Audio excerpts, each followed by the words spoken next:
Hello guys, कल अपन ने देखो जैसे अपने गणीय इकाई अपना कौन सा अपना गणीय क्रिस्टल तंत्र चल रहा था कल अपना। तो उसमें जैसे मैंने पहले तो अपने सिंपल क्यूबी की बात कर ली थी जिसको अपन बोलेंगे साधारण गणीय। फिर मैंने दूसरी बात किसकी की, आपका जो फलक केंद्रित था जिसको अपन बोलेंगे एफसीसी, क्या होगा फलक की केंद्रित गणीय इकाई। उसके बाद तीसरा क्या है अपना, उसका नाम था आपका कौन सा, बॉडी सेंटर्ड क्यूबिक सिस्टम, या जिसको अपन बोलेंगे काय केंद्रित गणीय एकक कोष्ठिका। तो मतलब कि इनकी तो नॉर्मल बात हो गई। इसके अलावा कई बार एग्जाम में एक चीज और पूछता है आपसे, वो देखो इसको मतलब कि इन तीनों में नहीं, वो अलग से उसको आप एक काम करो, नोट लगा के लिख दो इस चीज को।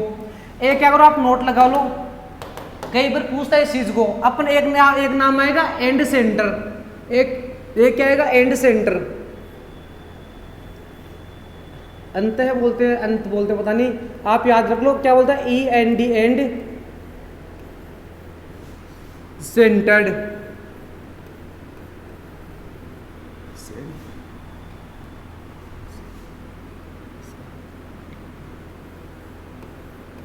And centred cubic unit cell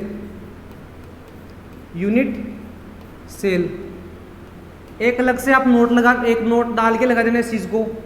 मतलब कि नॉर्मल तो नहीं आता लेकिन कई बार पूछ लेता वो आपसे, तो मतलब कि इस चीज को अलग से आप क्या करो, कॉपी में एक नोट लगा लो। आप क्या लगाना, आपको एक नोट लगाओ, नोट लगा के लिख देना। मतलब कि वो तीन तो अपने, क्योंकि मैंने क्या कहा है, तो मतलब कि जो भी आपका गणीय का जो अभी गणीय का कोष्ठिका थी वो आपकी दो प्रकार की थी, एक तो साधारण गणीय थी, दूसरी कौन सी थी आपकी केंद्रित गणीय थी। अब केंद्रित गणीय में दो प्रकार कौन कौन सा है, एक तो BCC आया था और दूसरा कौन सा आया था अपना FCC आया था। ये मतलब एक अलग से है। तब देखो इसकी सबसे पहले तो परिभाषा पता होनी चाहिए अपन को, सबसे पहले तो इसकी परिभाषा पता होनी चाहिए। अब वो क्या होती है, देखो परिभाषा में क्या है, देखो एक चीज तो फिक्स, सब में फिक्स क्या है कि जो भी अभिविकर्ण होंगे कोनों पर तो सभी के प्रेजेंट होते हैं, सभी में क्या हो कोनों पे तो सभी के प्रेजेंट होते हैं। इसके अलावा अगर बॉडी सेंटर पर प्रेजेंट होता है तब मैं इसको क्या कहूंगा BCC, और अगर वही अगर प्रत्येक फलक पर प्रेजेंट होता है तो उसको क्या बोलूंगा मैं FCC। और देखो इसमें एंड सेंटर में क्या होता है, इसमें जो क्या हो गया, जो किसके जो विपरीत फलक में अभिविकर्ण उपस्थित होता है, किसमें विपरीत फलक में। देखो इसका पहले डायग्राम देख लो, थ्योरी बाद में लिख लेंगे इसकी, समझो पहले इस चीज को।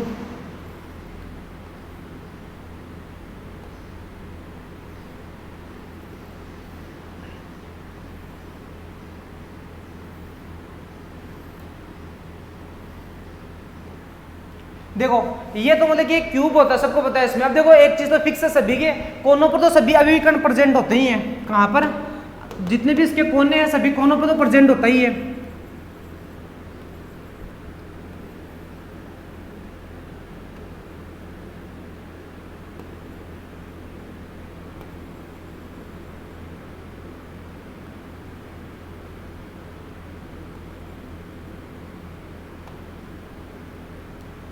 अब देखो सभी कोनों के अलावा एक जगह कहां उपस्थित होता है, इसमें होता है कि विपरीत फलकों पर अगर अभिविकर्ण प्रेजेंट होता है, कहां बोल रहा हूं, विपरीत फलकों पर अगर एक अभिविकर्ण प्रेजेंट होता है तब उसको क्या बोलेंगे अपन एंड सेंटर, क्या बोलेंगे अपन एंड सेंटर। तो देखो एक क्या बोलेंगे अपन, इसके कहां पर होगा, जैसे मान लो कि आपको कोई भी ले लो, आप मान लो कि विपरीत फलक लेना है। विपरीत फलक का मतलब कि आप अगर छत वाले को अगर एक फलक मानोगे तो नीचे वालों को दूसरा, उसका क्या मानोगे आप, उसका जो विपरीत फलक मानोगे। ऐसे अगर मैं बात करूं लेफ्ट में अगर आप एक फलक मानोगे, अगर लेफ्ट साइड में अगर आप एक क्या अभिविकर्ण मानोगे तो उसकी जो राइट साइड में, जो इसकी राइट साइड में वहां पे आप क्या मानोगे, एक अभिविकर्ण को मानोगे। ऐसे ही मैं बात करता हूं कि अगर मेरे बैक साइड में अगर कोई एक अभिविकर्ण प्रेजेंट होगा तो इसके फ्रंट साइड में एक अभिविकर्ण प्रेजेंट होगा। तो मैं क्या कह रहा हूं, प्रत्येक कोनों पर अभिविकर्ण प्रेजेंट होंगे। इसके अलावा कहां पर होगा, प्रत्येक अभिविकरणों के अलावा कहां पर होगा, इसके जो विपरीत फेस है, जो अपोजिट फेस है, वहां पर क्या प्रेजेंट होता है, इसका अभिविकर्ण प्रेजेंट होता है। तो देखो ये वाला, तो दूसरा अभिविकर्ण का प्रेजेंट आपकी मर्जी कहीं पर भी ले लो। दूसरा अभिविकर्ण ये होता है आपका, दूसरा अभिविकर्ण ये होता है। तो मतलब क्या बता रहा हूं मैं आपको, मर्जी आप कोई सा भी फेस मान लो, कोई सा ही मान लो, आप ये मान सकते हो कुछ दिन, आप ये भी मान लो, क्या दिक्कत है, आप ये वाला भी मान सकते हो। बट आपको क्या मानना है, जो विपरीत फलक को मानना, आपको एक विपरीत फलक में दो अभिविकर्ण प्रेजेंट होने चाहिए। तब इस प्रकार की जो भी आपका क्यूबिक सिस्टम या जो भी आपकी यूनिट सेल बनेगी, उस यूनिट सेल या उस एकक कोष्ठिका का नाम क्या होगा आपका, end centred cubic unit cell. तो इसके लिए अब इसकी थ्योरी लिख लो आप आराम से, कोई खास बात नहीं, सिंपल चीज है। इसमें क्या कहोगे, इसमें अविविकर्ण प्रत्येक कोनों के अलावा अपोजिट या विपरीत फलकों पर उपस्थित होता है। इसमें क्या होता है, अविविकर्ण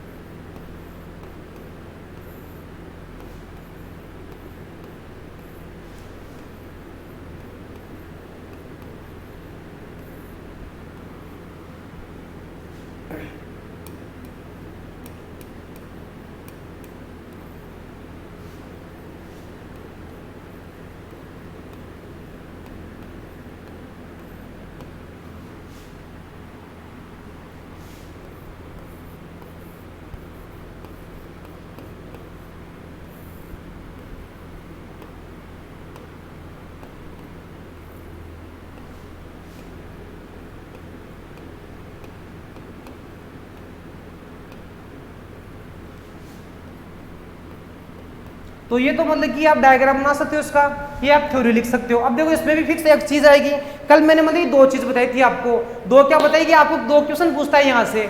पहला क्वेश्चन तो क्या बनेगा, जैसे मान लो कोई भी यूनिट सेल है, उस यूनिट सेल उस एक कोष्ठिका को बनाने के लिए कितने अविविकर्ण आवश्यक होंगे, पहला क्वेश्चन तो ये बनता है। दूसरा क्वेश्चन क्या बनता है आपका, दूसरा क्वेश्चन बनता है प्रति एक कोष्ठिका में कुल अविविकरणों की संख्या। क्या कह रहा हूं, दूसरा क्या बनता है आपका, प्रति एक कोष्ठिका, क्योंकि ये कैसी मतलब कि ये अकेला तो है नहीं, इसके आगे भी होगा पीछे भी होगा। बस मैंने एक को सिलेक्ट किया है, बाकी इसके आगे भी होगा पीछे भी होगा नीचे भी होगा ऊपर भी होगा आगे भी होगा और पीछे भी होगा। तो मतलब कि मैंने तो सबकी बात नहीं कर, मैं ओनली एक वहां से क्या एक अलग उठा ली एक यूनिट सेल को।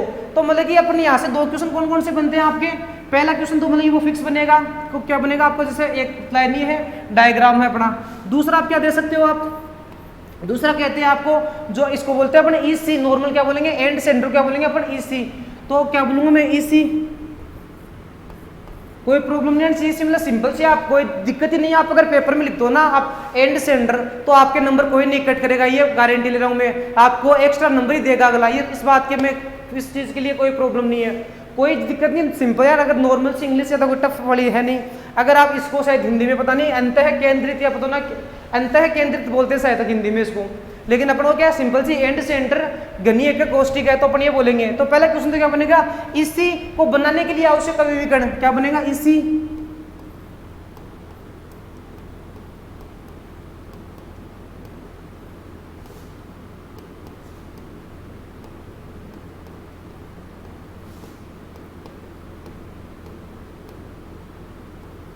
आवश्यक कण, आवश्यक कण नहीं, आवश्यक अविविकर्ण।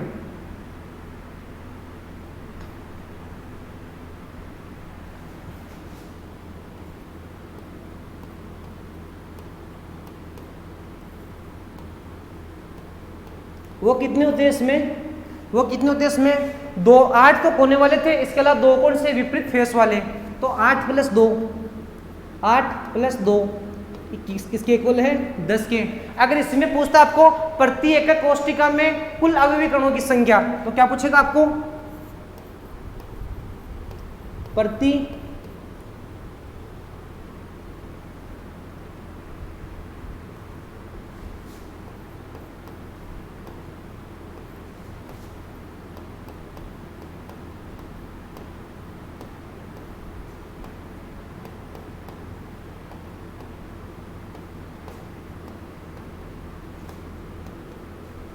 कुल अविविकरणों की संख्या, जिसको मैं किससे बताता हूं, मैं जेड से। अब देखो ये क्या होता है, इसमें अविविकर्ण दो जगह उपस्थित होता है, कहाँ कहाँ होता है, प्रत्येक कोनों पर होता है, इसके अलावा किस पर होता है, इसके विपरीत फलकों पर उपस्थित होता है। तो प्रत्येक कोनों के लिए क्या लिखूंगा मैं, कोनों के लिए क्या होता है मेरा 8 × 1/8। यहाँ तक किसी कोई दिक्कत नहीं होनी चाहिए, क्योंकि 8 अविविकर्ण तो कहाँ प्रेजेंट है, प्रत्येक कोनों पर, और कोनों का हिस्सा कितना होता है आपका 1/8। कल मैंने बताया था ये चीज मैंने आपको। इसके अलावा क्या था आपका, इसके अलावा वो क्या है, विपरीत फलकों पर उपस्थित होता है। तो विपरीत फलकों पर है कितने मेरे 2, और इनका योगदान कितना होता है 1/2। तो वैल्यू कितनी आएगी, तो आएगी मेरी वैल्यू आएगी 2। तो ठीक है, तो मतलब कि ये जेड की वैल्यू किसके लिए आएगी, अपने एंड सेंटर के लिए। ये नॉर्मली आपको एग्जाम में नहीं पूछ सकता, बट कभी कभार पूछ लेगा, तो सिंपल आप बता सकते हो इस यूनिट सेल के बारे में। तो ये हुआ अपना एक। तो अब देखो कल मैंने एक बात बताई थी, मैंने आपको कल मैंने बताई थी जैसे अपना इतने आपके जो क्यूबिक सिस्टम वाले इतनी थी आपकी जो भी अपना सिलेबस में है। अब इसके अलावा एक नाम आता है संकुलन क्षमता। क्या आता है? संकुलन क्षमता। अपन देखते हैं किसको, संकुलन क्षमता को। एक नाम है संकुलन क्षमता। पहले देखो संकुलन क्षमता का मीनिंग समझ में आना चाहिए। अब देखो मीनिंग क्या है इसका, जैसे कि आप मान लो कि मैं आपको एक बॉक्स देता हूँ, क्या देता हूँ मैं आपको एक बॉक्स देता हूँ और मैं कहता हूँ कि इस बॉक्स में आप एक काम करो, गेंदों को अरेंज करो, गेंद को आप व्यवस्थित करो उसमें। अब देखो उसमें क्या होगा कि आपने मतलब कि सभी बॉक्स में क्या किया कि गेंद को आपने रखा, ठीक है। अब गेंद में रखने के बाद क्या होता है कि जैसे मान लो कि अब वो पूरा बॉक्स का क्या था, पूरा आयतन था, पूरा बॉक्स का आयतन था, प्लस जो आपकी जो गेंद थी ना, आप जो कितना आयतन उन गेंदों ने उसको भरा था, कितना ऑक्यूपाई किया था को किसने, जो गेंद थी। अब मतलब उसी को अपन क्या कहते हैं, उस बॉक्स की संकुलन क्षमता बोलते हैं। संकुलन क्षमता का मतलब यही होता है कि वो बॉक्स था, उस बॉक्स का कुल आयतन, ठीक है, उस बॉक्स का कुल आयतन प्लस अब उस बॉक्स में जो भी अभी भी कण होंगे, जहां मैंने आपको क्या बोलूंगा उसको मैं बोलूंगा जो भी आप कोई भी गेंद हो, गेंद को उसमें भर सकते हो आप, तो वो गेंदों के द्वारा घेरा गया आयतन बट्टा कुल आयतन, उसी को अपन क्या बोलते हैं, संकुलन क्षमता। उसी को अपन क्या बोलते हैं, संकुलन क्षमता। तो एक नाम आएगा संकुलन क्षमता का मीनिंग समझ में आना चाहिए पहले तो आपको, तो शायद समझ में आ जाएगा, कोई खास बड़ी बात है नहीं, सिंपल चीज है। तो सबसे पहले संकुलन क्षमता का मीनिंग पता होना चाहिए। तो देखो एक चीज है, एक चीज क्या है, अब देखो मतलब कि देखो नॉर्मल दो तरह के आपको मतलब कि आप एक तो मतलब कौन सा था आपका 2D था, एक तो मतलब कि द्विविमीय व्यवस्था देखने को मिलती है कई बार आपको, एक बार आपको कौन सी त्रिविमीय व्यवस्था देखने को मिलती है, ठीक है। तो मतलब कि जब आपका क्या था 2D होता है, जब आपका 2D का मतलब जब द्विविमीय स्थिति होती है तब अपन जो भी अविवीकरण होता है उस अविवीकरण को अपन मानते हैं वृत्त, क्या मानते हैं अपन, वृत्त, या उसको मानते हैं एक सर्कल। क्योंकि द्विविमीय का मतलब क्या होता है, वो एक साथ मतलब कि एक ही अक्ष को निरूपित करता है, एक ही अक्षों को एक साथ में वो दो अक्षों को निरूपित करता है, यानी कि वो एक, जैसे मान लो कि ये था आपका, ये था, अब देखो ये इसको मैं बोल रहा हूँ ये 2D में क्या एक सर्कल मानूंगा मैं, क्योंकि अब ये तो कौन सी हो चुकी, इसकी एक्स एक्सिस हो चुकी, ये वाली तो कौन सी हो चुकी, इसकी एक्स एक्सिस हो चुकी, और ये वाली क्या हो चुकी, इसकी वाई एक्सिस। तो मैं जो सर्कल होगा ये वृत्त होगा, आपका वृत्त होगा, ये क्या आपका 2D, इसको मैं 2D बोल सकता हूँ। लेकिन जैसे ये क्या होगा 3D होगा, 3D में 3D का मतलब क्या होगा, 3D का मतलब वो तीन अक्षों को निरूपित करेगा, किसको करेगा, वो तीन अक्षों को निरूपित करेगा। तो तीन अक्षों को निरूपित करने के लिए अब ना जो आपका अभिविकर्ण है वो एक मतलब कि वृत्त नहीं होगा, तो वहां का अपन क्या मानेंगे, वहां मानेंगे गोला, क्या मानेंगे अपन, गोला या स्फीयर, क्या मानेंगे, यहाँ ये गोला मानते हैं। अब देखो ये गोला था, ये क्या है, गोला। तो इस गोले का अब जो भी क्या है, क्योंकि अब ये क्या है, गोला है, क्योंकि अब ये एक साथ तीन अक्षों को निरूपित करेगा, एक्स में भी है, वाई में भी है और जेड में भी, क्योंकि तीन अक्षों को निरूपित करता है। तो अपन अगर 2D में अगर अभिविकरणों को मानेंगे तब वो तो क्या होता है, एक वृत्त होता है, और अगर 3D में मानते हैं अभिविकरण को तब वो क्या होता है, आपका गोला, तब वो क्या होता है, गोला। अब देखो जो संकुलन क्षमता है आपकी, क्या है, जो आपकी संकुलन क्षमता है, संकुलन क्षमता अपन दोनों की निकाल सकते हैं, चाहे वो 2D की पूछे तो 2D की भी निकाल सकते हैं अपन, और 3D की पूछे तो 3D की भी निकाल सकते हैं अपन। तो मतलब कोई दिक्कत नहीं, बस इतने 2D में अपन वृत्त मान लेंगे, क्या दिक्कत है। और वही अगर 3D में पूछेगा तो अपन क्या मानेंगे, गोला मान लेंगे अपन। तो मतलब कि अपन वृत्त भी मान सकते हैं और गोला भी मान सकते हैं, इसमें कोई प्रॉब्लम नहीं है। तो यहाँ से अपन मतलब कि अगर 2D का पूछेगा संकुलन क्षमता अपन 2D के निकाल लेंगे, 3D के पूछेगा तो 3D के निकाल लेंगे। लेकिन आपके जो सिलेबस में क्या है कि ये 2D वाला सिलेबस में नहीं है आपके ओनली फॉर कौन सा 3D में है, तो अपन 3D वाले को ही डिस्कस करेंगे अपन, ठीक है। तो मतलब करना कुछ भी नहीं है। अब देखो जो भी आपका अब आपको बताया, जैसे मतलब कि गोले का आयतन का सूत्र क्या होता है, पढ़ा होगा है तो मैथ में आपने खूब बार, इसका जो आयतन क्या होता है 4/3 pi r cube, 4/3 pi r cube. तो ये तो मतलब कि क्या होगा, ये तो इसका आयतन लगा दूंगा। अगर मेरे को अगर मान लो 3D मानेगा तो मैं गोला मानूंगा, गोले का आयतन क्या होता है आपका 4/3 पाई आर क्यूब। ऐसे ही बात करूंगा वृत्त होता है, वृत्त क्या होता है 2 पाई आर होता है, तो इसका आयतन बोलते हैं इसको अपन, इसका तो अपन आयतन लेते हैं, इसका अपन लेते हैं एरिया, क्योंकि 2D का लेते हैं एरिया, ये किसके इक्वल होता है 2 पाई आर के इक्वल होता है। अब अपने क्या सिलेबस में तो है नहीं, अपन तो फोकस पूरा किस पर करना है, गोले पे करना है। तो अपन गोले की बात करेंगे। देखो इससे यहाँ तक कोई क्वेश्चन नहीं बनेगा तो इसको छोड़ो अपन। तो देखो स्टार्ट करते हैं, अपन समझ में आनी चाहिए अपन को हर चीज, कोई भी चीज याद नहीं करनी अपन को।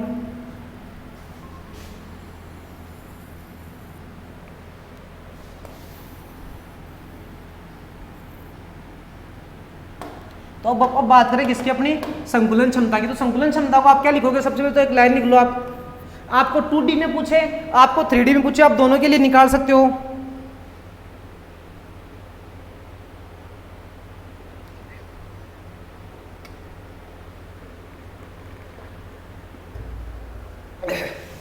तो संकुलन क्षमता या संकुलन दक्षता एक ही बात है। तो अपन लिखेंगे क्या है 2D में, 2D का तो मतलब पता चल रहा है द्विविमीय में, द्विविमीय, द्विविमीय में संकुलन क्षमता, संकुलन क्षमता बोलो या फिर दक्षता बोलो, एक ही बात है, संकुलन दक्षता। अब देखो इसको अपन क्षमता भी बोलते, दक्षता भी बोलते, लेकिन इंग्लिश में फिक्स नाम है, इसको बोलते हैं पैकिंग एफिशिएंसी। क्या बोलते हैं अपन, पैकिंग एफिशिएंसी। तो इंग्लिश वाली चीजें क्या है, थोड़ी इजी रहती है, कुल मिला की बात ये है। तो क्या द्विविमीय में संकुलन क्षमता,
ये लाइन देख लो, मतलब ये मैंने क्या कहा, क्योंकि जो आपका क्या होता है द्विविमीय में, तो द्विविमीय में अपन नॉर्मल क्षेत्रफल लेते हैं, अगर वही क्या वो त्रिविमीय होता है, क्योंकि ये तो मैथ के थोड़े से बेसिक कॉन्सेप्ट है, आपको पता होगा शायद थोड़ा बहुत, लेकिन नहीं पता तो याद रख लो। कभी भी अगर द्विविमीय व्यवस्था मिलती है तो द्विविमीय में तो अपन क्या लेते हैं, क्षेत्रफल लेते हैं, और वो अगर त्रिविमीय आती है तो त्रिविमीय अपन क्या लेते हैं, वहां पर अपन लेते हैं अपन आयतन, वहां पर क्या लेते हैं अपन आयतन। तो मतलब पैकिंग एफिशिएंसी। तो देखो अपन बात है संकुलन दक्षता, तो इसका फॉर्मूला क्या होगा इसका,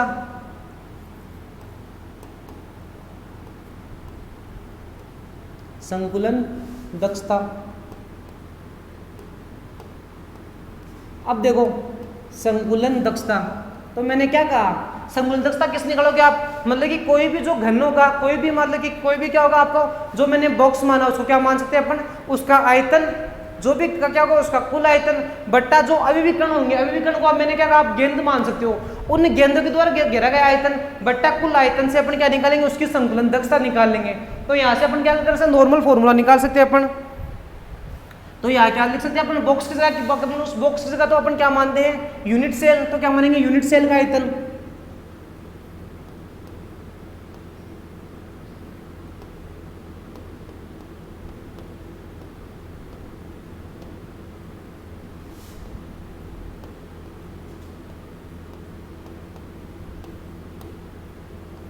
एक कोष्टिका का आयतन, और ऊपर क्या लिख देंगे अपन, जो अविकरणों के द्वारा घेरा गया आयतन, क्या लिखेंगे, अविकरणों के द्वारा घेरा गया आयतन।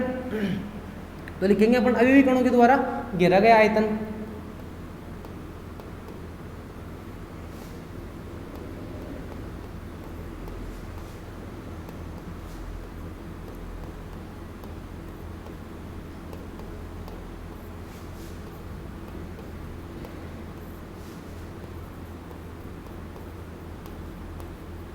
तो अपन इससे क्या निकाल सकते हैं, अपन संकुलन दक्षता निकाल सकते हैं, फॉर्मूला है, याद रखना इंपॉर्टेंट है।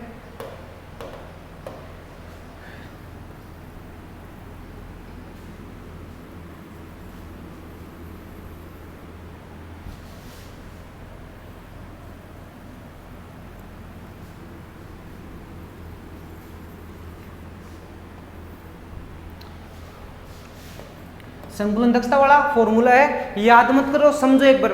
समझने में बिल्कुल, समझने से आप बिल्कुल प्रॉब्लम नहीं आएगी। संकुलन दक्षता कैसे निकालोगे?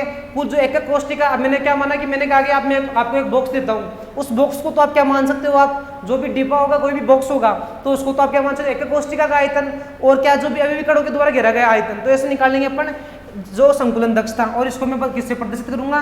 पीई से। किससे करूंगा मैं? पीई से। पीई से शॉर्ट में, ठीक है। तो ये क्या होगी? पीई। पीई का मतलब क्या होगा? Packing efficiency. पीई या संकुलन दक्षता को अपन इस तरह से लिख देंगे, ठीक है। यहां तक कोई दिक्कत नहीं आनी चाहिए किसी को भी। अब देखो दूसरी बात करते, चलो ये तो बात हुई अपनी। अब देखो संकुलन दक्षता निकालने का फॉर्मूला है क्या रियल में? अब देखो इसी को मैं थोड़ा एक्सटेंड करूंगा।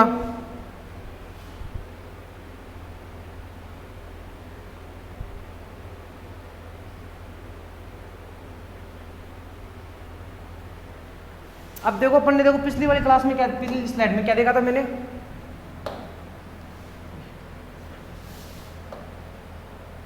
ये देखो, तो देखो अपन क्या निकालेंगे? देखो अब देखो पूरा जो भी अवयवी कणों के द्वारा घेरा गया आयतन, अब अपन कैसे निकालेंगे?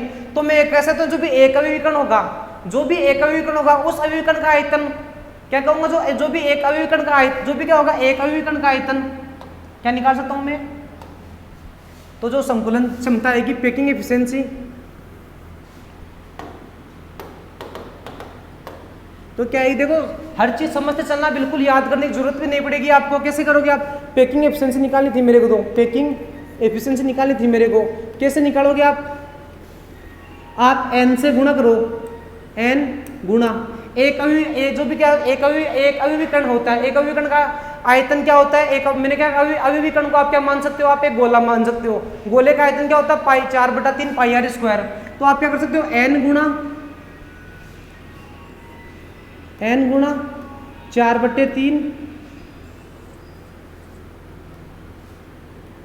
n गुणा 4/3 पाई आर क्यूब बटा। अब क्योंकि n तो क्या, अगर मान लो कि उस जो भी आपका बॉक्स था या कोई भी था, उसमें माना कि मतलब कि 10 गेंदें थी, उसमें मैंने माना 10 गेंदें थी, तब आप एक गेंद का मतलब कि उस टोटल में उन गेंदों का आयतन कितना होगा? तो आप कैसे निकाल सकते हो? एक गेंद का आयतन गुणा 10। तो अपन क्या कर सकते हैं? कुल गेंदों का अपन आयतन निकाल सकते हैं। तो मैंने सेम से तो कहा n रखूंगा, n की वैल्यू क्या होगी? जो भी अवयवी कण की संख्या होगी। अगर एक होगी तो मैं एक रख दूंगा, दो की तो 2 रख देंगे, 3 होगी तो 3 रख देंगे। इस तरह से अपन रख देंगे। इसके अलावा अपन करेंगे कुल आयतन। कुल आयतन करता हूं क्या होता है उसका? कुल आयतन क्या होता है? घन का, क्योंकि ये कुल आयतन क्या होता है? घन का। अब देखो ये तो आयतन किसका ले रहा हूं मैं? ये आयतन किसका ले रहा हूं? देखो इंपॉर्टेंट है, थोड़ा समझते चलो इस चीज को, बहुत बढ़िया चीजें हैं। देखो मतलब कि ये आयतन तो किसका ले रहा हूं मैं? अवयवी कणों का। किसका ले रहा हूं मैं? अवयवी कण। अवयवी कण को मैं क्या मान रहा हूं? ठोस बोला, लेकिन नीचे क्या है? किसका? एकक कोष्टिका। एकक कोष्टिका है आपकी घनी, तो आपका घन, ये क्या है? घनी, तो एकक कोष्टिका आपकी। तो यहाँ नीचे क्या लिखेंगे अपन? घन का आयतन। घन का आयतन क्या होता है आपका? a cube. ये क्या होता है आपका? a cube. तो इस तरह अपन निकालेंगे, इस तरह अपन निकालेंगे। पैकिंग एफिशिएंसी का जो लास्ट फॉर्मूला होगा इंपॉर्टेंट है, पैकिंग एफिशिएंसी का ये फॉर्मूला होता है। और देखो ये तो मान लो पैकिंग एफिशिएंसी का फॉर्मूला तो देखो सही है। अगर मान लो कि पैकिंग एफिशिएंसी मेरे को यहाँ से अपन निकालोगे ना, तो आपका आंसर आएगा पॉइंटों में। आंसर आएगा कहाँ आएगा? पॉइंटों में। अगर मैं उसी को परसेंट में निकालता हूँ तो इसको अपन किससे मल्टीप्लाई कर देंगे? 100 से। किससे मल्टीप्लाई कर देंगे? 100। तो मतलब कि अगर नॉर्मल आपसे क्वेश्चन पूछता है कि आप संकुलन क्षमता का सूत्र बताओ,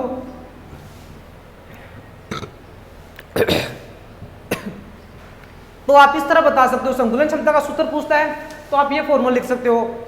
इसमें n तो क्या बताएगा आपका? अवयवी कणों की संख्या।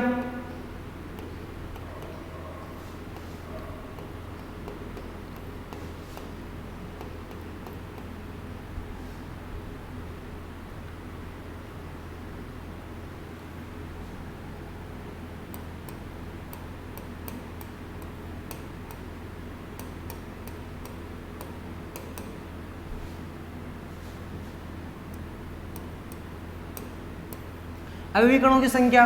और देखो a क्या है? ये क्या है? घन का आयतन।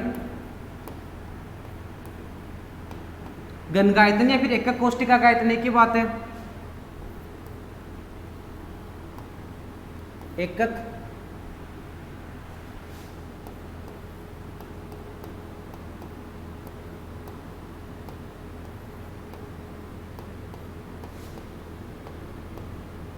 कुल आयतन। देखो और ये तो पाई वगैरह जानते हो, आर क्या त्रिज्या किसकी, जो अवयवी कण की त्रिज्या है, आर क्या क्या मानूंगा मैं, आर क्या होगी अवयवी कण की त्रिज्या।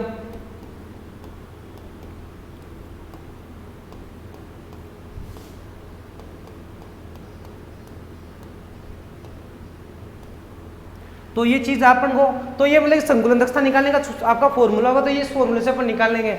अब देखो मैंने देखो सब कुछ आपको पढ़ा दिया, मतलब अब जो भी पेकिंग एफिशिएंसी में डायरेक्ट यहाँ से आंसर निकालूंगा।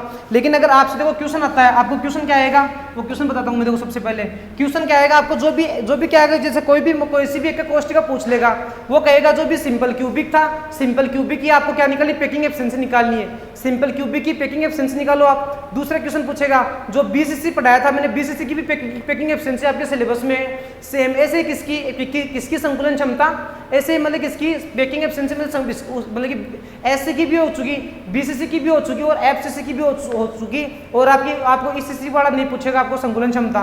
तो अपन देखो स्टार्ट में संकुलन क्षमता किसकी है, एससी की। संकुलन क्षमता का नॉर्मल फॉर्मूला देख लिया। अगर मैं एससी के लिए निकालता हूं, मैं निकालता हूं संकुलन क्षमता किसके लिए, एससी की, सिंपल क्यूबिक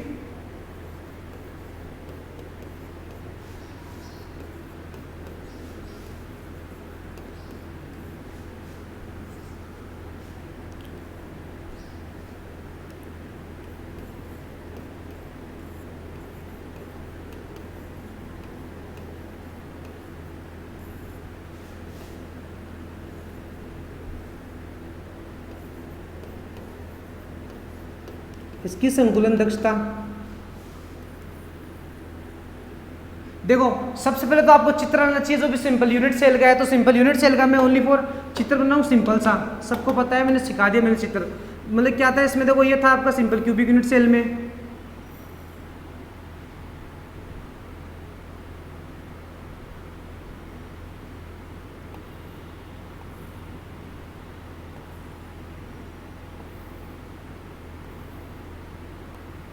ठीक है। अब इसमें अवयवी कण कहाँ प्रेजेंट होता है, प्रत्येक कोनों पर प्रेजेंट होता है। यहाँ पर क्या प्रेजेंट होता है, अवयवी कण प्रत्येक कोनों पर प्रेजेंट होता है।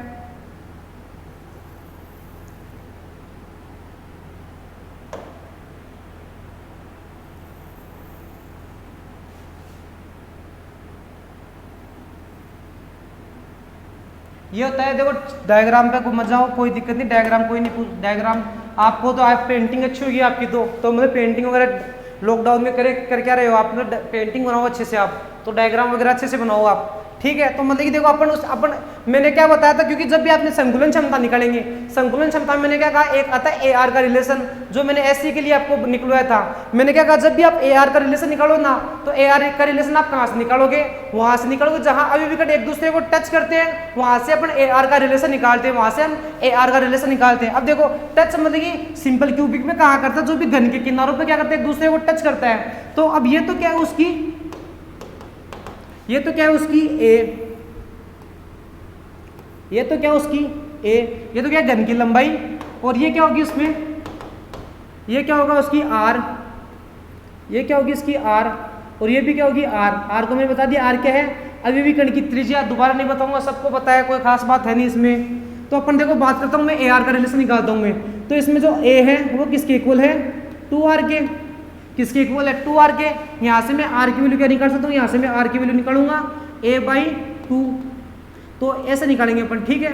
और मैंने देखो संकुलन दक्षता का मैंने फॉर्मूला लिखाया था पेकिंग एफिशिएंसी का, याद होना चाहिए डायरेक्ट। अब देखो सिंपल क्यूबिक के लिए एक तो आपको मतलब कि सबसे पहले तो आपको क्या पता होना चाहिए, ये फॉर्मूला पता होना चाहिए आपको,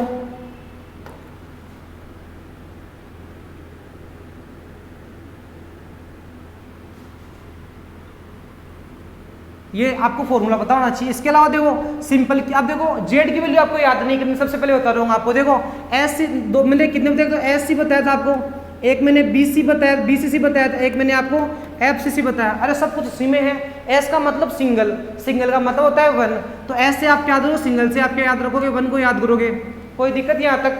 दूसरी बात मैंने क्या कहा, बी से आप किसको याद करोगे, आप बी से आप करोगे बाई को, और बाई किसके लिए आता है, 2 के लिए। तब यहाँ कितनी है, जेड की वैल्यू कितनी आती है, 2, डायरेक्ट याद करने का तरीका। तीसरा है एफ से, तो एफ से आप किसको याद करोगे 4 को, 4 बोले तो 4, तो यहाँ से डायरेक्टली आप याद कर सकते हो। जेड की वैल्यू आपको एक्स्ट्रा याद करने की जरूरत नहीं है, तो अपन नॉर्मल मतलब इनके नाम से निकाल सकते हैं। एस का मतलब सिंगल, सिंगल का मतलब एक, बी का मतलब बाई, बाई का मतलब होता है 2, एफ का मतलब होता है 3, ए से मतलब एक और आएगा कौन सा आपका एच सी पी, एक आएगा एच सी पी जो आपके सिलेबस में नहीं है। एच से क्या याद करोगे, एच का मतलब क्या होगा हेक्सा, हेक्सा किसके लिए आता है 6 के लिए, तो उसमें जेड की वैल्यू कितनी होती है 6 होती है, तो इस तरह से आप याद कर सकते हो। ठीक है, तो मैं तो बात कर रहा हूँ जहाँ पर वो एन की वैल्यू थी, अपन क्या बोलेंगे, देखो जो अब मैंने जो एस सी के लिए एन की वैल्यू किसके लिए, एस सी के लिए कितनी थी 1, तो इस तरह से अपन निकाल सकते हैं। अब मैं बात करता हूँ किसकी, पैकिंग एफिशिएंसी की। अब बात करूँ किसकी, पैकिंग एफिशिएंसी की, तो मैंने संतुलन क्षमता का डायरेक्ट मैंने फॉर्मूला लिखवाया, नहीं समझाया मैंने आपको कैसे लिखाया। मैंने आपको क्या करना है, एन गुणा 4/3 पाई आर क्यूब बट्टा ए क्यूब बट्टा क्या आएगा ए क्यूब। यहाँ तक किसी को प्रॉब्लम नहीं होनी चाहिए। अब देखो, अब नीचे तो क्या है आपका ए, ऊपर क्या है आर, तो क्योंकि अब देखो अब अपन क्या करें, कैलकुलेशन तभी कर पाएंगे जब दोनों की वैल्यू क्या हो, समान हो। अगर दोनों की वैल्यू समान, अगर मतलब ये सेम होगी तब तो अपन कुछ या तो कट करेंगे या जोड़ेंगे घटाएंगे कुछ भी करेंगे, तब अपन उसको सोल्व कर देंगे।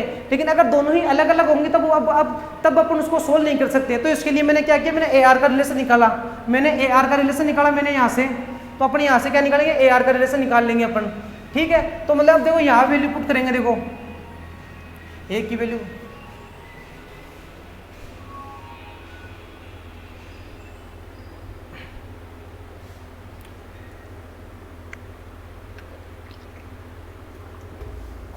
अब यहाँ से मतलब कि अपन ए आर की वैल्यू निकाल सकते हैं। अब देखो इसको सोल्व करने का तरीका बताता हूँ मैं आपको, कैसे सोल्व करो आप। क्योंकि देखो अब यहाँ तो क्या है आपका a है, यहाँ तो ओनली फॉर a है, और यहाँ क्या आपका a क्यूब है, तो क्या करना आपको, ओनली क्यूब ही लेना है, बाकी कुछ नहीं करना। देखो a बराबर क्या था आपका, a बराबर किसके इक्वल था 2r के, किसके इक्वल 2r का। अब मेरे को वैल्यू किसकी निकालनी है, a क्यूब की, तो इसका क्यूब कर दो, क्या दिक्कत है। तब क्या आएगा, a का क्यूब आएगा, a का क्यूब आएगा बटा 2r का भी क्या आएगा, 2r का भी क्या आएगा, क्यूब आएगा। कुछ भी नहीं होता, बहुत सिंपल सी मैथ लगा रहा हूँ, दिखाई दे रहा ना आपको, बहुत सिंपल सी मैथ है। मैंने कुछ भी नहीं कहा, जो a था a इक्वल टू क्या था 2r, ये रिलेशन मैंने यहाँ से निकाल लिया ऊपर से। अब मेरे को वैल्यू किसकी निकालनी है, a क्यूब की निकालनी है। तो a को आप 3 से गुणा वो कर दो, आपको मतलब क्यूब कर दो उसका, तो अपन a क्यूब आएगा। तो मतलब a क्यूब कहाँ किसके इक्वल आएगा आपका, a क्यूब किसके इक्वल आ चुका आपका 8r क्यूब किसके इक्वल आ चुका 8r क्यूब। तब यहाँ डायरेक्ट वैल्यू पुट कर दो आप, और n की वैल्यू कहाँ से निकाल दोगे आप, n की वैल्यू डायरेक्ट यहाँ से निकालोगे, तो क्या आएगा आपका पैकिंग एफिशिएंसी का क्या आ चुका आपकी, पैकिंग एफिशिएंसी क्या आ चुकी है आपकी, n की वैल्यू तो कितनी आपकी 1 गुणा 4/3 पाई आर क्यूब बट्टा, अब नीचे a क्यूब की जगह आप क्या लिख दोगे 8 पाई आर क्यूब, क्या लिखोगे आप 8 पाई आर क्यूब,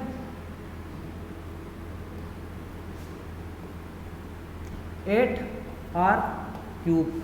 अब देखो जिसमें कोई दिक्कत नहीं होनी चाहिए। अब देखो यहाँ से तो कट जाएगा डायरेक्ट, कौन सा r क्यूब से r क्यूब गया, कोई दिक्कत, यहाँ तक कोई दिक्कत नहीं है। अब देखो यहाँ से ये भी कट जाएगा आपका, नीचे क्या आएगा 2, नीचे क्या है 2, क्योंकि 4 दूना में 2 पर कट जाएगा, तो मतलब कि ऊपर की वैल्यू क्या आई मेरी, ऊपर वैल्यू क्या आई मेरी,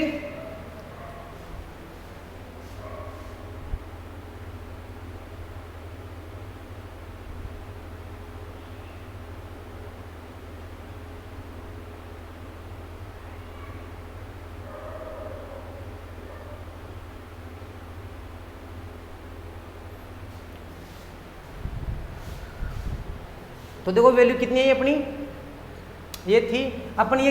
अब देखो इसको मतलब ऐसे कर सकते हैं, देखो अब मैथ है, आपको मैथ को तो देखो सोल्व करना आना ही चाहिए, मैथ में क्या कुछ दिक्कत नहीं। देखो क्योंकि ये 3 तो नीचे जाएगा, ये 3 क्योंकि बटे में, तो ये 3 कहाँ जाएगा नीचे में। अब 3 तो ये रहा, 2 ये रहा, 3 दूना 6, तब मतलब क्या आएगा आपका, यहाँ से क्या निकाल सकते हो आप, क्या निकाल सकते हो आप यहाँ से, तो क्या आएगा आपका पैकिंग एफिशिएंसी क्या आ चुका आपका, ऊपर तो क्या बच चुका आपका पाई, और देखो इसके लिए आप 100 से भी मल्टीप्लाई कर सकते हो।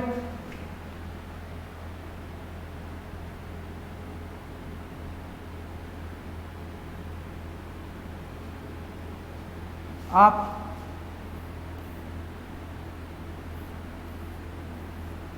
100 से मल्टीप्लाई करोगे आप, क्योंकि अपन को किस में निकालना, परसेंटेज में निकालना, अपन नीचे में क्या करूंगा 100 लगाऊंगा। तो मतलब क्या वैल्यू आ चुकी मेरी, ऊपर तो ओनली फॉर पाई बच चुका, नीचे क्या है 3 और 2 3 दूनी 6, तो नीचे क्या आएगा 6 और ये क्या था आपका 100, ये कितना था 100। जब आप इसको सोल्व करोगे तब ये आएगा 52 पॉइंट, तब ये किसके आएगा 52.4 के आसपास आएगा शायद तक, ये 52.4 या 52.2 है शायद तक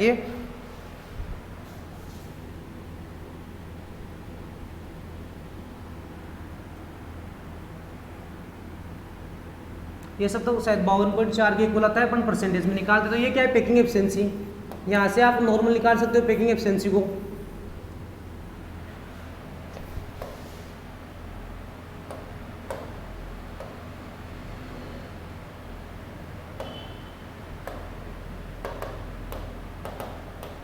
तो ये रहा अपना लास्ट फॉर्मूला, ये भी क्या है पैकिंग एफिशिएंसी का, ये भी इंपॉर्टेंट है आपका।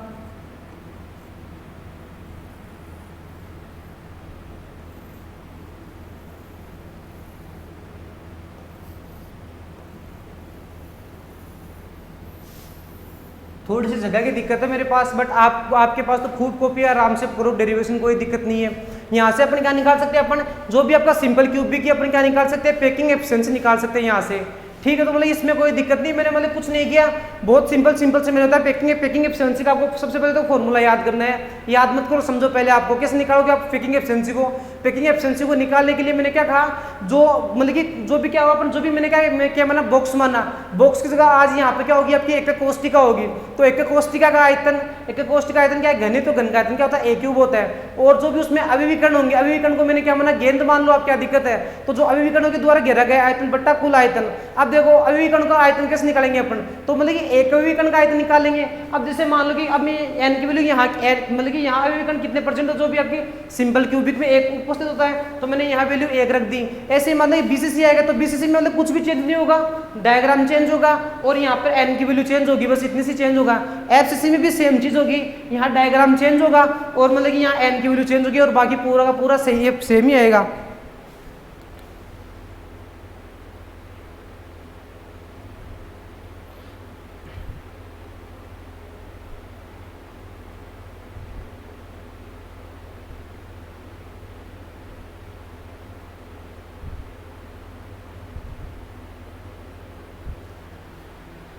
तो इस तरह से अपन निकाल सकते हैं 52.4, ये लगभग अपनी ये किसके इक्वल आएगा, 52 के इक्वल आएगा। 52.4 ये लगभग किसके इक्वल है, शायद तो 52 के इक्वल है, शायद तक 52 किसके इक्वल है, 52 के इक्वल है।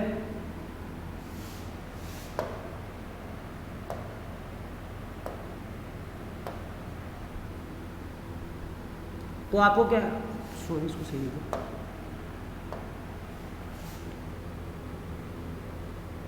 ये क्या है 52 है 52। इस तरह से आप पैकिंग एफिशिएंसी को निकाल सकते हो। अब देखो एक चीज, तो अब ये तो आ चुकी पैकिंग, अगर मैं बात करता हूँ एससी की बात करूँ पैकिंग एफिशिएंसी, एससी की बात करता हूँ मैं क्या है पैकिंग एफिशिएंसी। पैकिंग एफिशिएंसी कितनी है इसकी 52, ठीक है। अब देखो पैकिंग एफिशिएंसी तो क्या थी, उन अभिविकरणों के द्वारा घेरा गया आयतन, उस अभिविकरणों का क्या था घेरा गया आयतन। तो मेरे को रिक्त जो भी मतलब कि रिक्त बताओ जो घेरा गया आयतन तो 52 था।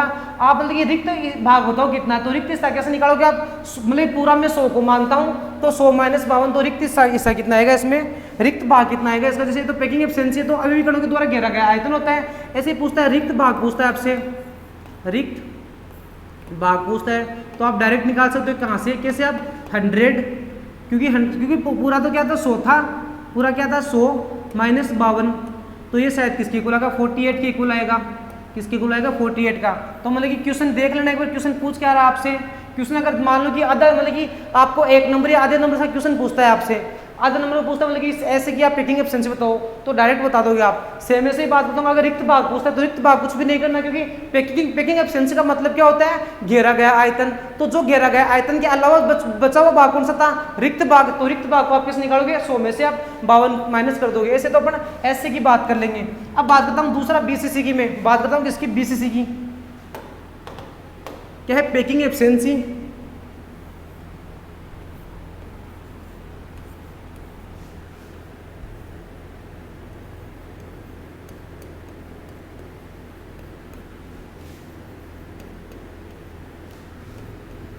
पैकिंग एफिशिएंसी, इसमें कोई प्रॉब्लम नहीं होनी चाहिए। पीई के मैंने पीई किसको लिख रहा हूँ मैं।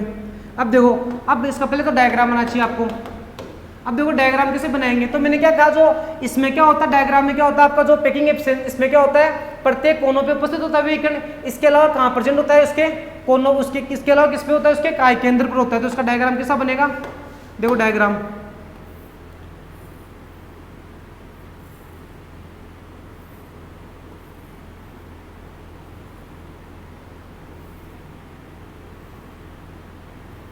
इस तरह इसका डायग्राम बनता है। देखो अब देखो इसमें क्या होता है कि जो आपका अभिविकर्ण कहाँ प्रेजेंट होता है, आपका अभिविकर्ण कहाँ प्रेजेंट होता है, प्रत्येक कोनों पर होता है। प्रत्येक कोने का मतलब देखो ये क्या होता है, इसका काय विकर्ण कौन सा होता है, ये मान लो कि क्या है इसका काय विकर्ण, ये क्या है उसका काय विकर्ण। अब देखो क्या होता है, यहाँ पर एक अभिविकर्ण उपस्थित होता है आपका, ठीक है। दूसरा अभिविकर्ण कहाँ प्रेजेंट होता है, दूसरे कोने पर होता है, कोई दिक्कत यहाँ तक।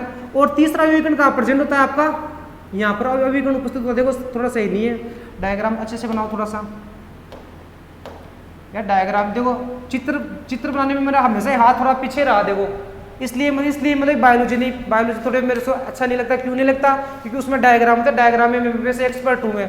तो क्या डायग्राम में थोड़ा सा आप देख लेना अपने हिसाब से, जितना अच्छा डायग्राम बनाओगे उतना ही अच्छा होगा आपके लिए।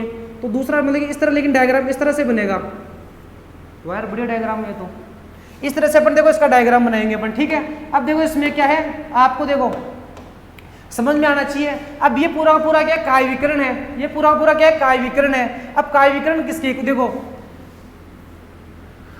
ये शायद निकालना आना चाहिए। देखो काय विकर्ण किसके इक्वल होता है, देखो मैं बताता हूँ आपसे। देखो काय विकर्ण किस निकालोगे आप, काय विकर्ण किस निकालोगे आपका, देखो एक तो क्या होगा फलक विकर्ण होगा, वो तो किसके ऊपर √2a के इक्वल होता है, ये किसके √3a के इक्वल होता है। जो आपका काय विकर्ण है तो इस तरह से अपन निकालेंगे। देखो अपन बात करते हैं, देखो सबसे पहले तो ये क्या थी आपकी r, ये क्या थी आपकी r, ये क्या, ये तो देखो ये बीच वाली, ये तो क्या है 2r, ये क्या है आपकी r, ये भी क्या है r, दिख रहा है क्या आपको। अब यार कैसे दिखाऊंगा और आपको, 2r, ये r, ये भी क्या है r, देखो दिख रहा है तो बढ़िया, नहीं दिख रहा तो समझ लो। अब क्योंकि ये तो पूरा क्या है, एक तो पूरा का पूरा अभिविकर्ण आ चुका है, तो सबको पता है इसका व्यास किसके इक्वल होता है, 2r के इक्वल होता है, सबको पता है। दूसरा अभिविकर्ण था, दूसरा अभिविकर्ण का केवल ओनली कितना भाग लिया, ओनली फॉर आधा किसके इक्वल होता है, r के। ऐसे मतलब तीसरा अभिविकर्ण था, तीसरा अभिविकर्ण किसके इक्वल होता है, ओनली r का, क्योंकि आधा तो क्या है बाहर दूसरी एक कोष्टिका में है, ये वाला भी दूसरी एक कोष्टिका में, तो ये r, ये 2r और ये r, तो इस तरह से आप निकाल सकते हो। तो अपन देखो इसके लिए AR का रिलेशन निकालना चाहना चाहिए। तो मैंने क्या कहा, जैसे देखो इसको भी याद करने की जरूरत नहीं है, मैंने क्या कहा AR का रिलेशन अपन वहां से निकालते हैं जहां पर अभिविकर्ण एक दूसरे को टच करते हैं। तो अब देखो मान लो कि एक कोई भी घन है, उस घन में, क्योंकि घन को मैंने कोई भी मान लो, क्योंकि SC में क्या था आपका, SC में कुछ ऐसी कहानियां थी, ऐसी कहानियां कुछ ऐसी थी, मतलब इस तरह की थी, मतलब एक अभिविकर्ण यहाँ प्रेजेंट था, दूसरा अभिविकर्ण यहाँ प्रेजेंट था, तीसरा अभिविकर्ण यहाँ प्रेजेंट था और चौथा अभिविकर्ण कहाँ प्रेजेंट था, इसमें। सही नहीं बनाया डायग्राम, छोड़ो रे आप। तो देखो आप थोड़ा सा आप इमेजिन कर लोगे, आप कोई दिक्कत नहीं है। मान लो कि मतलब कोई भी जो घन था, उस घन का जैसे मतलब पहले तो क्या था, क्योंकि सबके सब अभिविकर्ण एक दूसरे टच थे। अब मान लो कि उस घन के जो बीच में एक और गेंद डालता हूँ, तो क्या होगी, जो बीच की जो गेंद होगी वो जैसे मतलब पहले आपस में, पहले जैसे मतलब ऊपर वाले कॉर्नर आपस में पास थे, अब मैंने जैसे इसमें एक और बॉल डाली, तो इससे क्या होगा, दोनों एक दूसरे से दूर होंगे, एक दूसरे से क्या होंगे, दूर होंगे। यानी अब की बार ये किनारों पर नहीं मिलते, अब की बार ये किनारों पर नहीं मिलते, ये कहाँ पर मिलते हैं अभिविकर्ण, ये काय केंद्र पर मिलते हैं। काय केंद्र पर मिलने के कारण मैं यहाँ से AR का रिलेशन कहाँ से निकालता हूँ, मैं काय विकर्ण से निकालता हूँ। तो आप इस तरह से निकाल सकते हो। देखो अब आपका काय विकर्ण क्या होता है, आपका काय विकर्ण सबको बताया शायद तक, काय विकर्ण आपका मैथ का पार्ट है, निकाल सकते हो, वैसे कोई दिक्कत नहीं है। वैसे अपन R वगैरह वैल्यू निकालेंगे उससे निकलेगा। तो जो आपका काय विकर्ण किसके इक्वल होता है, आपका काय विकर्ण ये किसके इक्वल होता है, √3a के इक्वल होता है शायद, सॉरी √3 के इक्वल होता है, √3 के नहीं, तो मेरा फॉर्मूला निकाल दिया डायरेक्ट मैंने। ये किसके इक्वल होता है आपका,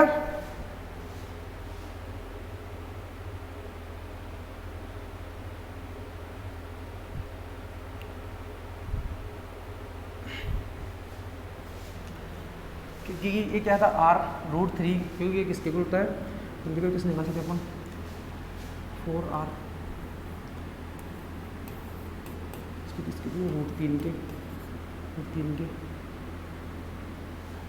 4r किसके इक्वल होता है, क्योंकि ये किसके √3 के इक्वल होता है, 3 के इक्वल होता है। तो मैं किस निकालता हूँ 4r इक्वल किसके है √3a, ये होता है, यहाँ से r की वैल्यू क्या आएगी √3a/4, निकालना सही है। देखो क्या करना है आपको, जो आपका काय विकर्ण आपका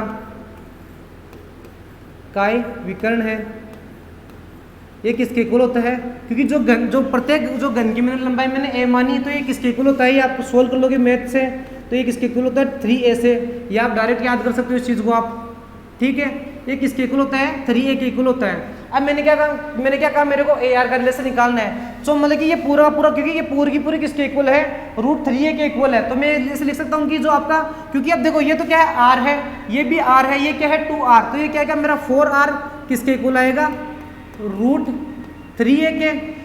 कोई दिक्कत यहाँ तक, तो आप r की वैल्यू क्या निकालोगे, आप यहाँ से r की वैल्यू क्या आएगी आपकी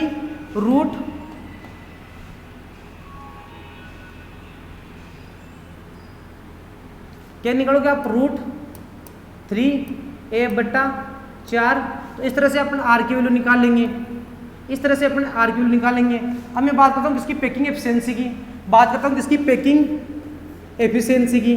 क्या फॉर्मूला बताया था मैंने आपको, क्या निकालना है, एक अवयवीकरण का आयतन इंटू कुल अवयवीकरणों का आयतन, तो आप क्या लिखोगे n गुणा 4/3 πr³ बट्टा घन का वो कितना था a³ के।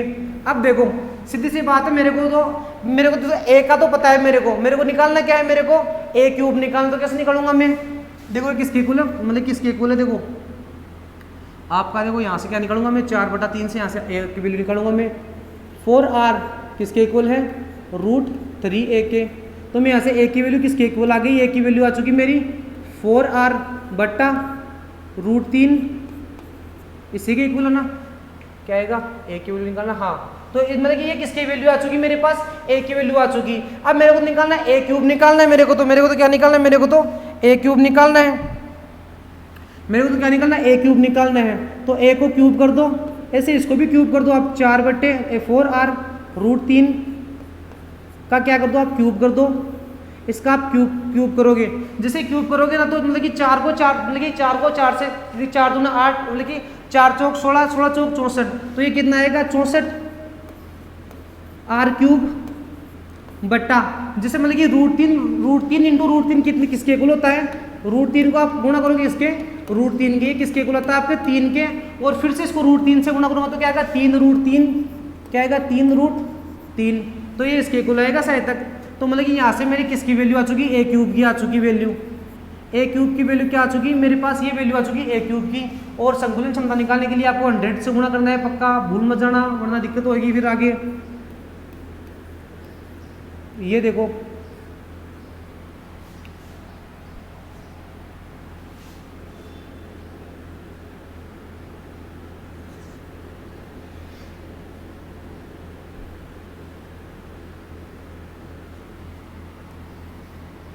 a³ से ऐसे आप वैल्यू निकालोगे आप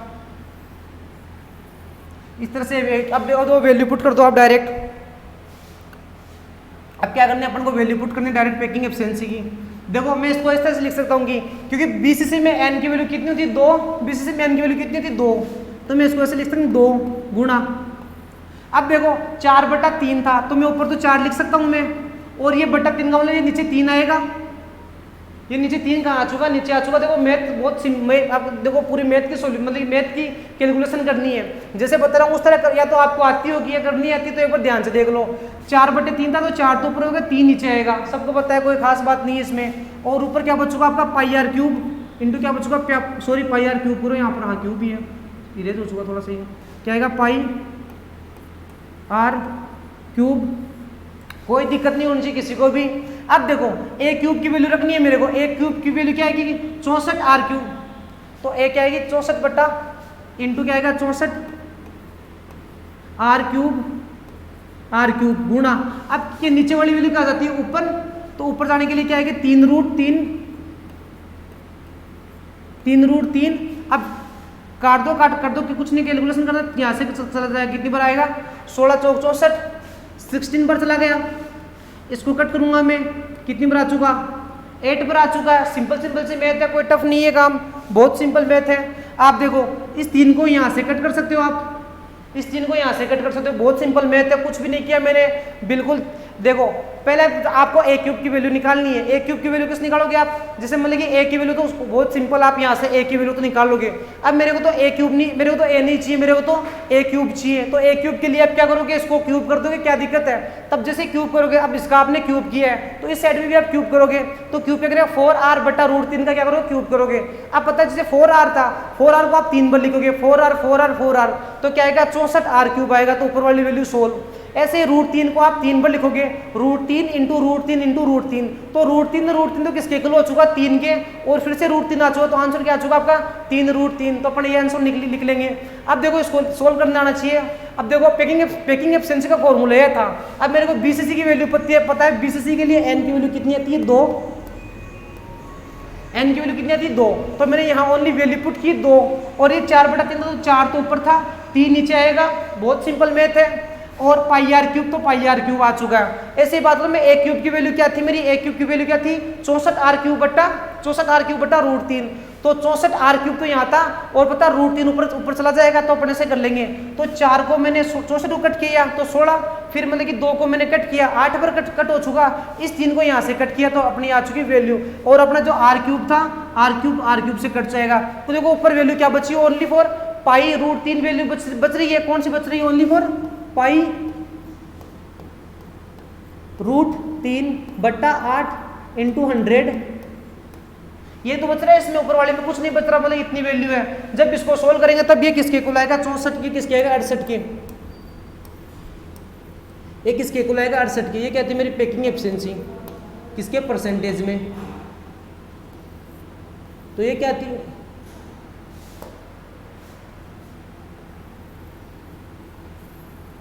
तो ये तो क्या आ चुकी है, इसकी पैकिंग एफिशिएंसी आ चुकी है 68%। ऐसे ही बात करता हूँ, अब ये पैकिंग एफिशिएंसी तो क्या होगी, घेरा गया आयतन होता है, ये तो क्या होता है घेरा गया आयतन होता है। तो आप रिक्त भाग भी निकाल सकते हो, आप यहाँ से आप क्या कर सकते हो, आप रिक्त भाग भी निकाल सकते हो।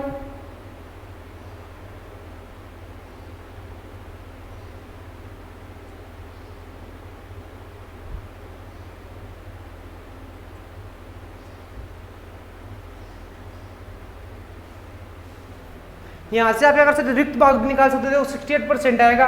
तो आप रिक्त भाग कैसे निकालोगे, आप दिखाई दे रहा है क्या आपको, रिक्त भाग कैसे निकालोगे आप, 100 में से 68 घटा दो तो कितना आएगा, शायद तक 32 आएगा, शायद तक ये क्या आएगा 32 आएगा। कोई खास बड़ी मैथ नहीं है इसमें। तो अपना देखो 2 तो हो चुके अपने टाइम अभी, ठीक है। आज के लिए इतना ही करेंगे, टाइम देखो थोड़ा ज्यादा हो चुका। देखो कल अपन कौन सा कर देंगे, कल अपना लास्ट कौन सा जगह है एफसीसी के लिए, कल एक तो लास्ट एफसीसी की अपने पैकिंग एफिशिएंसी निकाल देंगे, पहली बात तो। और दूसरी बात शायद तक जैसे कुछ अपने क्वेश्चंस वगैरह कल अपना जो क्वेश्चन होगा डिस्कशन करूंगा मैं। इसके अलावा जैसे एक नाम हो रहता है क्या, जिसको अपन क्या बोलेंगे अपन घनत्व वगैरह, तो घनत्व वगैरह भी निकालेंगे, उसका अगर फॉर्मूला तो फॉर्मूला भी देखेंगे, अगर क्वेश्चन होगा तो क्वेश्चन भी देखेंगे। तो ठीक है, आज की क्लास यहीं रोकते हैं। आज की क्लास थोड़ी सी इंपॉर्टेंट है, थोड़ी सी मतलब कि मैथमेटिक्स का थोड़ा सा पार्ट थोड़ा सा ज़्यादा था। 2-3 बार आप प्रैक्टिस करोगे तो आप मैथ वाले में कोई दिक्कत नहीं आएगी। जिस तरह मैंने पढ़ाया उस तरह पढ़ो, कोई प्रॉब्लम नहीं आएगी आपको, ठीक है। तो अभी के लिए करते हैं क्लास ऑफ, मिलते हैं कल नेक्स्ट क्लास में।